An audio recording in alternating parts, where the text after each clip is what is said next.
நண்பர்கள் 2 நாள் முன்னாடி ஒரு வலைத்தள பதிவு பார்த்தேன். ரவி ஐபிஎஸ் அவருடைய இது ஓஷோ என்கிற ரஜினிஷ் இந்த இந்த ஒரு ஃபிலாசபர் ஒரு கிரியேட்டர் ஆஃப் ரிலீஜன் அவரோட வாழ்க்கை வரலாறை பற்றி ஒரு சுருக்கமாக சொல்லியிருந்தார். அந்த அந்த ஃபுல் வீடியோவோட லிங்க்கை நான் இங்கே கொடுத்துருக்கேன். நான் இப்போ அதை மறுபதிப்பு போடுறதுக்கான காரணம் என்னென்னா, ஒரு ஆளுமை ஒரு செலிப்ரிட்டியை சொன்னால் தான் ஒரு விஷயம் எடுபடுது. அந்த விதத்தில் ரவி சார் ஒரு தகுந்த நேரத்தில் அவரை பற்றின எல்லோரும் தெரிஞ்சுக்கிற ஒரு வாய்ப்பாக அதை பண்ணியிருக்காரு.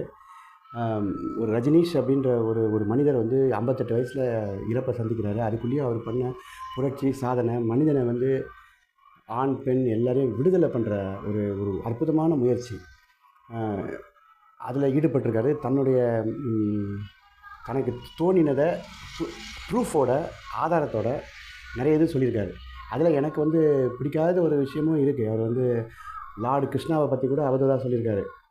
அதில் எனக்கு அவ்வளோ உடன்பாடு இல்லைன்னா கூட மற்ற அந்த மெடிடேஷன் டெக்னிக்கு யாருமே நம்ம மெடிடேட் பண்ணுறது கிடையாது. பிரார்த்தனை பண்ணுறோம், ஸ்லோகம் சொல்கிறோம், நிறைய ராமஜெயம் ராமஜெயம் எழுதுகிறோம், தொடரோம், அழறோம், பாவ மன்னிப்பு கேட்குறோம். எல்லா மதத்துலையும் ஏதோ ஒரு ரிச்சுவல் பண்ணுறோம், மணிமணியாக உருட்டுறாங்க. இதெல்லாம் விட அவர் சொன்னது முக்கியமாக மெடிடேஷன். உள்ளார்ந்து நம்ம ட்ராவல் பண்ணி நமக்குள்ளே நடக்கிற அந்த ரசவாத வித்தையை தெரிஞ்சுக்கணுன்றதில் அவர் ரொம்பவே தன்னோட அந்த ரஜினிஷ் அந்த ஓஷோ அவர் பெரும் பகுதியை செலவிட்டிருக்காரு. அவருடைய ஏராளமான புக்கு இது இப்போ நம்ம நாட்டில் பிறந்த ஒரு ஜெயின் சமூகத்தை சேர்ந்த ஒரு அன்பர் அப்படின்னு நினைக்கும்போது நமக்கு இது ஒரு பெரிய பெருமை. எப்படி என்னன்னு கேட்டால், எல்லா மதங்களுக்குமே தாயகம் ஏஷியன் கான்டினென்ட்னு சொல்லுவாங்க. உண்மையும் கூட. அதில் இப்போ ஒரு தாயகம் இந்த இன்னொரு 500 வருஷம் கழிச்சு இது ஒரு பெரிய மதமாக மாறுறது மாத்திரம் நிச்சயம். நான் அவரோட எழுத்துக்களாலேயும் அவரோட ஸ்பீச்சாலேயும் ஈர்க்கப்பட்டேன் அப்படின்றது மாதிரி நிறைய பேர் இதை பார்க்குறவங்க, ஆமாம் எனக்கும் கொஞ்சம் தெரியும் ஆனால் முழுசாக தெரியாது அப்படின்றவங்க அந்த ரவி சாரோட இதுவை பாருங்கள். இன்னும் நிறைய புக்ஸ் இருக்குது. 500 வருஷம் கழிச்சு கண்டிப்பாக ஒரு ஓஷோன்ற ஒரு மதப்பிரிவு உருவாகிறது நிச்சயம். அந்த மதத்தோட தலைவராக இருப்பார். அவர் ஆக்சுவலாக மதத்துக்கு அகென்ஸ்ட்டு.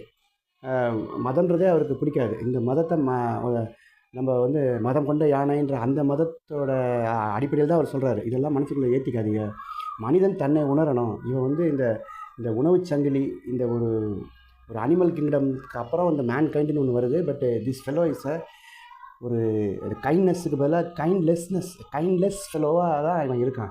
இவனால் மற்ற எல்லா உயிரினங்களுக்கும் தான் ஆபத்தை தவிர ஒரு உயிரினமும் இவன் இவன் வந்த பிறகு சுபிஷமானதாக வரலாறு கிடையாது, ஃபியூச்சரும் கிடையாது. என்ன அதுதான் அவர் சொல்கிறார். இந்த ஒரு சொல்லே என்னை பயங்கரமாக என்னை போட்டு நகைச்சிடுச்சு. இந்த 50,000 தான் நம்மளுடைய மாடர்ன் மேனோட 50,000 வருஷத்துக்கு முன்னாடி தான் நம்ம உருவானோம். அதாவது முதுகெலும்பு நேராகி நின்றோம். அதுக்கு முன்னாடிலாம் நம்ம ஒரு குரங்கு தான். இப்போ நான் இப்போதைக்கு நான் ஒரு குரங்கு தான். அதில் மாற்று கருத்து கிடையாது. இதில் என்ன ஒரு இதுன்னா, இந்த சிந்திக்கிறதுனால நாம் இங்கே ஒரு சுமையாக தான் இந்த உலகத்தில் இருக்கோன்ற ஒருத்தர் சொல்கிறதுக்கு ஒரு தைரியம் வேணும். இல்லை ஒரு காக்கா நினச்சிக்குவோம், இவன் ஏன்டா இவன் வந்தான், இப்போ இவன் பண்ணுறதுனால நான் திடீர்னு காக்கா தட்டுப்பாடு ஆகிடுச்சு பார்த்தீங்களா. ஏன்னா இவன் பண்ண ஏதோ ஒரு அட்டூழியம் அதை பாதிச்சிருக்கு. இந்த பார்சி இன மக்கள்லாம் புதைக்க மாட்டாங்க, எரிக்க மாட்டாங்க, கொண்டு போய் பெரிய மலை மேலேயோ அது மேலே உடலை போட்டு வந்துடுவாங்க. அவங்களுடைய ரிச்சுவல் படி அது கழுகு அப்படின்றத கொத்தி தின்னுடும் அப்படின்ற மாதிரி. அதுவும் பின்னாடி வாய்ப்பு இந்த மாடர்ன் மெடிசன், இங்கிலீஷ் மெடிசனை சாப்பிட்டு எல்லாருக்கும் பிபி சுகர் ஏதாவது ஒன்றுத்துக்கு மருந்து மாதிரி சாப்பிட்றோம். அந்த சதையை தின்னு நிறைய அந்த கித்துன்னு சொல்லப்படுற அந்த வல்லூரா அதுங்கெல்லாம் ஏகப்பட்டது செத்து போச்சு. எதனால திடீர்னு செத்துதுன்னு ஆய்வறிக்கை பார்க்கும்போது இந்த மனுஷனை தின்னுருக்கு பாவம். ஸோ பார்சி சமூகமும் பாவம், என்னடா இந்த கொடுமைன்னு சொல்லிட்டு இப்போ அவங்களுக்குள்ளே உட்காந்து ஐயோ அந்த வல்லூரை பத்திரமா காப்பாற்றணும், காக்காய்க்கு சோறு வைக்கிற மாதிரி அவன் தண்ணியே சோறாக வைக்கிறான், அவனை காப்பாற்றணும்னு சொல்லிட்டு இப்போ அவங்களுக்குள்ளே இதை அடக்கம் பண்ணுறதா எரிக்கிறதான்னு உட்காந்துட்டு ஒரு ரிஃபார்ம்ஸ் கொண்டு வராங்க. அதுக்கு எதிர்ப்பு அது இதுன்னு பண்ணாக்கு.